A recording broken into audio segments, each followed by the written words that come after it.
Hello, I'm Olivia Shelton. And I'm Jesse Pelkey, and we are physical therapists with MyMichigan Health. In addition to our doctorate training, we have both completed specialized training in the therapeutic treatment of pelvic floor disorders in women and men. What are pelvic floor disorders? Pelvic floor disorders refer to symptoms or diagnoses involving the bladder, bowel, or sexual function. Common symptoms of pelvic floor disorder include urinary or fecal incontinence, urgency to use the restroom, urinary or bowel frequency, urinary retention, constipation, pain with excretion, pain with intimacy, pelvic pressure, and tailbone pain.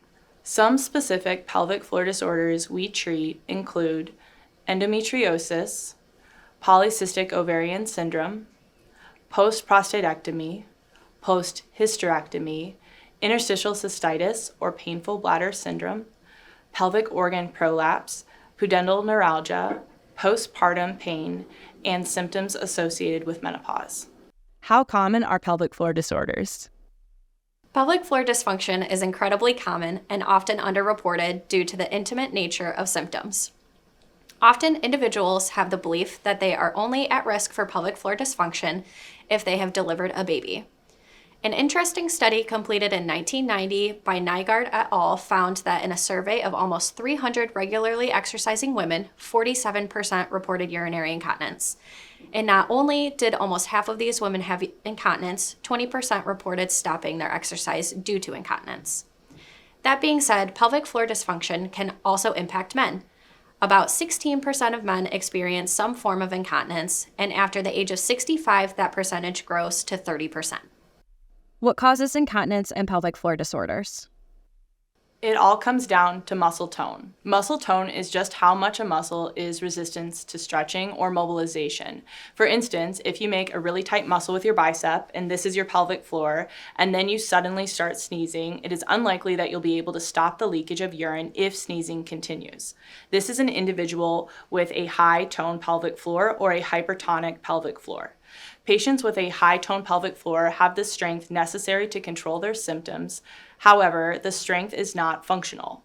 The majority of the patients we treat come into the office with the assumption that they have true pelvic floor weakness, when in reality, they have the necessary strength, it's just not working for them.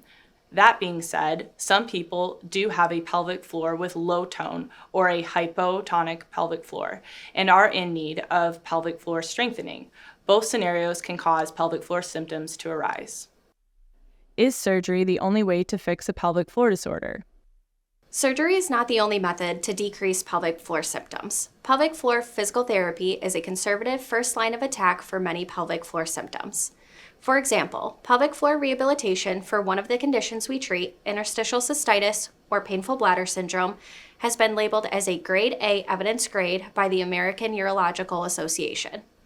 If surgery ends up being a necessity for a patient, we find most tend to do better with a combination of a surgical and rehabilitative approach. What can I expect from my first pelvic floor therapy visit? Many patients are very nervous for their first appointment due to the unknown. The most important thing to remember is that we value your autonomy and individual comfort level above all else. We start each evaluation going through your history, asking questions about any pertinent symptoms of the pelvic floor that help us build a better picture of what may be causing the symptoms.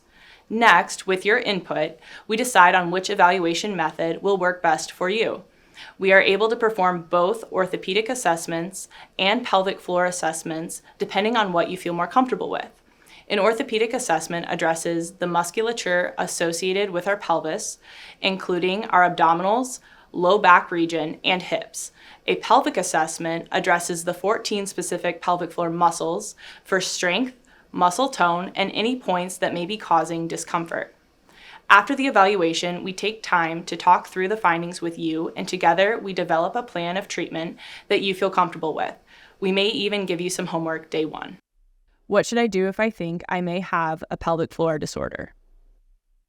Don't panic is the first step. Reach out to your primary care provider or specialist and ask for a referral for pelvic floor physical therapy.